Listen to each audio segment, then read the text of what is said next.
नमस्कार student, good evening सभी को। आप सभी का एडुकेयर एकेडमी पे मोस्ट वेलकम है। और हम आज एडुकेयर एकेडमी के माध्यम से आप लोगों को इंग्लिश स्पीकिंग कोर्स क्लास 9-10 के लिए या जो भी मेरे वीडियो देखने वाले व्यक्ति होंगे सभी के लिए लर्निंग इंग्लिश कैसे किया जाए इस पे आज चर्चा करेंगे हम। ठीक है, चलिए फिर आते हैं अपने स्क्रीन के तरफ। यहाँ से सबसे पहले हम लिखे हैं इंग्लिश में राइटिंग कैसे लिखते हैं इसके बारे में चर्चा करेंगे। तो इंग्लिश के बारे में राइटिंग तो आप लोग कहिएगा कि सर यह क्लास तो स्पीकिंग इंग्लिश का है, फिर इसमें राइटिंग क्यों? तो इंग्लिश बोलने के लिए जितना महत्वपूर्ण है उतना ही महत्वपूर्ण इंग्लिश लिखना भी है। इसके लिए बोलने के साथ साथ लिखने का भी प्रैक्टिस होना चाहिए। तो आइए देखते हैं कि इंग्लिश को हम लोग कैसे लिखते हैं। जैसे कि यहाँ पे देख रहे होंगे आप अपने 3 लाइन वाले 4 लाइन वाले कॉपी में, यहाँ पे ए लिखा हुआ है, कर्सिव में ए लिखा हुआ है। तो ए है, बी है, सी है, डी है, ई है। इन सभी लेटर को जो ये 26 लेटर यहाँ पे लिखा गया है, इन सभी को लिखने का तरीका यही होता है। जैसे कि आप लिखेंगे अपने 4 लाइन वाले कॉपी में, जो इंग्लिश राइटिंग की कॉपी होती है, उसमें इसको देख करके मेरे वीडियो को पॉज करेंगे और उसके बाद आप लोग प्रैक्टिस करेंगे। जैसे हम लिखे हैं उस तरह से आप लोग प्रैक्टिस कीजिएगा। तो आप एक तरफ देख रहे होंगे कि वीडियो में कैपिटल लेटर में भी ABCD लिखा हुआ है जेड तक। तो यह क्यों लिखा गया है? क्योंकि यह सबसे पहले शुरुआत किया जाता है कैपिटल लेटर से, और कैपिटल लेटर से हम लोग किसी भी चीज का शुरुआत करते हैं लिखना। तो कैपिटल लेटर को कर्सिव में लिखना उतना महत्वपूर्ण नहीं है जितना कि कर्सिव में लिखना स्मॉल लेटर को महत्वपूर्ण है। ठीक है, इसके लिए आप देख लीजिए यहाँ से कैपिटल लेटर में ABCDEFGHIJ KLMNOPQRSTUVWXYZ लिखा हुआ है। तो आइए हम समझाते हैं कि इंग्लिश के साथ, मतलब इंग्लिश के साथ हम लोग जो राइटिंग प्रयोग करेंगे तो कैपिटल लेटर से शुरू करेंगे, लेकिन उसमें बीच में स्मॉल लेटर का प्रयोग करते हैं। तो उसको हम लोग किस ढंग से प्रयोग करते हैं? जैसे कि मेरा नाम अजीत है, तो हम अजीत लिख करके आप लोगों को समझाएंगे कि अजीत कैसे लिखा जाता है। मान लीजिए कि हम यहाँ पे लिख दिए ए, उसके बाद यहाँ से ही ले लिए JEET और यहाँ से लिखे AJEET अजीत। तो इसमें और इसमें आप दोनों देख करके हमको कमेंट बॉक्स में बताएंगे कि कौन सा लिखावट मेरा सही है। यानी कि हम अजीत लिखे हैं तो इंग्लिश के अनुसार यह कौन सा सही है और कौन गलत है, इसको आप लोग कमेंट बॉक्स में बताइएगा। फिर हम आपको बताएंगे कि इस दोनों में से लिखावट के अनुसार कौन गलत है और कौन सही है। तो चलिए हम बता ही देते हैं कि क्यों गलत है। ई वाला लिखना गलत है, ई वाला लिखना एकदम सही है। जैसे कि कैपिटल लेटर से जब शुरू करते हैं तो कैपिटल लेटर से शुरू करके उसमें हम किसी भी स्मॉल लेटर को सटाते नहीं हैं। इसमें किसी भी स्मॉल लेटर को हम सटाते नहीं हैं, यानी कि सटा दिए तो मेरा यह वर्ड लिखा हुआ गलत हो जाएगा। तो फिर इतना बात आप लोग समझ गए होंगे। चलिए इसके बाद हम लोग देखते हैं how to learn English. How to learn English मतलब हम लोग इंग्लिश कैसे सीखे, इसका 4 स्टेप होता है। इसका 4 स्टेप कौन कौन होता है यहाँ से देखेंगे। सबसे पहले रीडिंग, राइटिंग, लिसनिंग, स्पीकिंग होता है। तो भैया ये रीडिंग, हम लोग रीडिंग शब्द लिया, रीडिंग कैसे करेंगे? तो मेरे जितने भी प्यारे प्यारे लड्डू टाइप स्टूडेंट हैं, ये सभी रीडिंग कहाँ से करेंगे? अपने अपने बुक से करेंगे। बुक के माध्यम से आप लोग बुक खोलिएगा और बुक को अपने सामने रखिएगा। उसके बाद एकदम फ्रंटली रख करके एकदम धारा प्रवाह अंग्रेजी को बोलिएगा। ये प्रवाह मत कीजिएगा कहाँ पे गलत हो रहा है कहाँ पे सही हो रहा है। इससे क्या होगा कि आपका जो बोलने वाला यह कंठ है, ये कंठ खुलेगा। हम लोग हिंदी बोल लेते हैं इतना एकदम धारा प्रवाह तगड़े स्पीच देते हैं, अपना मदर टंग जो भी होता है उसको बोल लेते हैं और अंग्रेजी नहीं बोल पाते हैं, क्योंकि हम लोग जन्म से बोले नहीं हैं और हमारा कंठ इस पे एडजस्ट नहीं हुआ है। तो इसके लिए सबसे पहले रीडिंग बहुत जरूरी है।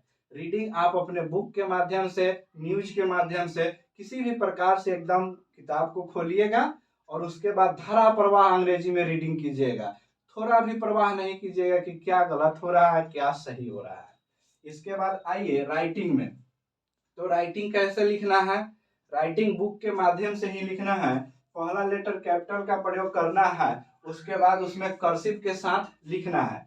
जैसे मान लीजिए कि हम यहाँ पे आप लोगों को लिख के बताएं कि कर्सिव के माध्यम से कैसे लिखेंगे। ए बी सी, इसी के साथ डी, इसी के साथ ई, इसी के साथ एफ, इसी के साथ जी को लेंगे।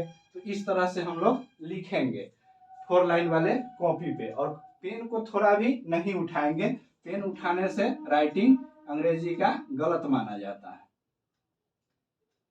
चलिए इसके बाद फिर हम देखते हैं लिसनिंग। लिसनिंग क्या होता है? लिसनिंग यानी कि सुनना। आप किसी भी स्पीच को न्यूज के माध्यम से या किसी भी माध्यम से कान में हेडफोन लगाइए और उसके बाद उसको एकदम गौर से सुनिए, उसमें का वर्ड पावर का स्ट्रेंथ बढ़ाइए। उसके बाद आता है स्पीकिंग, यानी कि स्पीकिंग बोलना। तो सबसे पहले आप जितना काम कर लिए, रीडिंग कर लिए, राइटिंग कर लिए, लिसनिंग कर लिए, स्पीकिंग कर लिए, तो जब ये 3 काम आप कर लिए, रीडिंग, राइटिंग, लिसनिंग, तो स्पीकिंग आपके लिए इजी हो गया। आप अब बोलना स्टार्ट कर देंगे ऑटोमेटिक। ठीक है। उसके बाद में अब हम बताएंगे आप लोगों को कि मैक सेंटेंस और स्पीकिंग, मतलब कि आप सेंटेंस का खुद से निर्माण करें। आप किसी ग्रामर पे, किसी टीचर के थ्योरी पे डिपेंड नहीं रहें। आप खुद से एक सेंटेंस का निर्माण करें।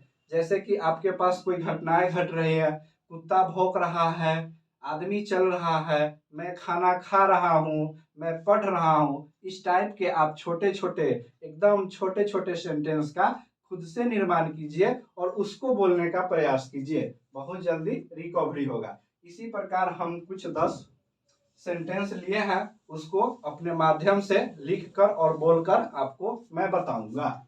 जैसे यहाँ पे लिखा हुआ है, वह कहाँ रहती है यह मालूम नहीं। वह कहाँ रहती है यह मालूम नहीं। तो इसके लिए अंग्रेजी है where she live is not known. Where she live is not known, मतलब वह कहाँ रहती है यह मालूम नहीं है। तो इसी पर आइए एक चुटकुला के साथ आप लोग समझिए कि गए थे फूल देने, फूल बना के भेज दिया। इसका हिंदी से अंग्रेजी मीनिंग होता है कि गए थे किसी को फूल देने, फूल बना के भेज दिया। यानी कि आप अपने प्यारे प्यारे मासूम हाथों से गए थे किसी को फूल देने, वो आपको फूल बना के भेज दिया। यानी फूल मतलब मूर्ख, यानी आपको मूर्ख बना के भेज दिया। इसी तरह होता है कि वह कहाँ रहती है यह मालूम नहीं। Where she live is not known, इसको लिखेंगे और प्रैक्टिस करेंगे। ठीक है। वह कब लौटेगा यह अनिश्चित है। वह कब लौटेगा यह अनिश्चित है। When he will return is uncertain, मतलब अनिश्चित का अनसर्टेन। ठीक है। वह क्यों उदास रहती है यह मालूम नहीं। वह क्यों उदास रहती है यह मालूम नहीं। Why she is sad is not known. Why she is sad is not known। उसके बाद हम लोग देखेंगे पृथ्वी गोल है यह सबको मालूम है। That the earth is round, that the earth is round।